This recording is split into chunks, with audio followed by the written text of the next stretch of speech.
ఎర్ర జెండా ఎగరేశారు. అట్లా ఈ ఎర్ర జెండా పుట్టింది. ఈ ఎర్ర జెండా ప్రపంచవ్యాప్తంగా దోపిడీ వర్గాల్ని, యాజమాన్యాల్ని గడగడలాడించింది. రష్యా, చైనా, వియత్నాం, కాంబోడియా ఇట్లాంటి దేశాల్లో ప్రజారాజ్యాల్ని, విముక్త రాజ్యాలని స్థాపించింది. కాబట్టి ఈ ఎర్ర జెండా అనేక హక్కులు కాపాడింది. కానీ ఈ రోజున కార్మిక వర్గాన్ని, ఈ పెట్టుబడిదారు వర్గం, భూస్వామి వర్గం, ఆదాని అంబానీలకి మొత్తం కూడా మార్కెట్లు అప్పచెప్పింది. ఎవరికి కూడా ఉపాధి లేదు, ఉద్యోగాలు లేవు.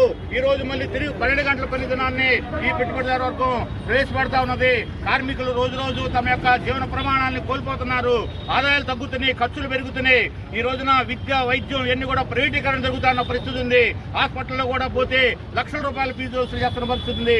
అంతా కూడా ఒక మాఫియా తయారయ్యి పరిపాలన చేస్తున్న పరిస్థితి ఉంది. పాలకవర్గాలు ఎవరైనా కావచ్చు, మనకి ఎవరి పేదైనా, ఏ పార్టీ మీద అభిమానం ఉండొచ్చు, కానీ వాళ్ళు మన జీవితాలని ఏ విధంగా ప్రభావితం చేస్తున్నారు, మన జీవితంలో ఉన్న కష్టాలకి వాళ్ళు ఏ విధంగా మన కారకులు అవుతున్నారు. ధరల పెరుగుదల కానీ, వైద్యం పెరుగుదల కానీ, విద్య ప్రైవేటీకరణ జరగడం కానీ, మరి ఈ రోజున రైతాంగాన్ని చూసుకుంటే మిర్చి కింట 6, 7, 8, 9 వేల రూపాయలకి ఈ రోజు కొనుక్కున్న పరిస్థితిగా ఈ రోజు రైతాంగం మొత్తం కూడా అప్పుల పాలు ఆత్మహత్య చేసుకున్న పరిస్థితి ఉంది.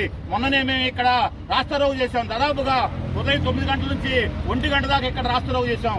రైతులు వలవలా ఏడుస్తున్నారు. కూలీ 500 ఈ రోజున. అదే ఆటోకి తీసుకెళ్తే 550 రూపాయలు కూలిచ్చి కింట కోస్తే 60,000 అయితేనే ఇక్కడ తీసుకొచ్చి 6,000కి అమ్ముకోవడం అంటే ఎంత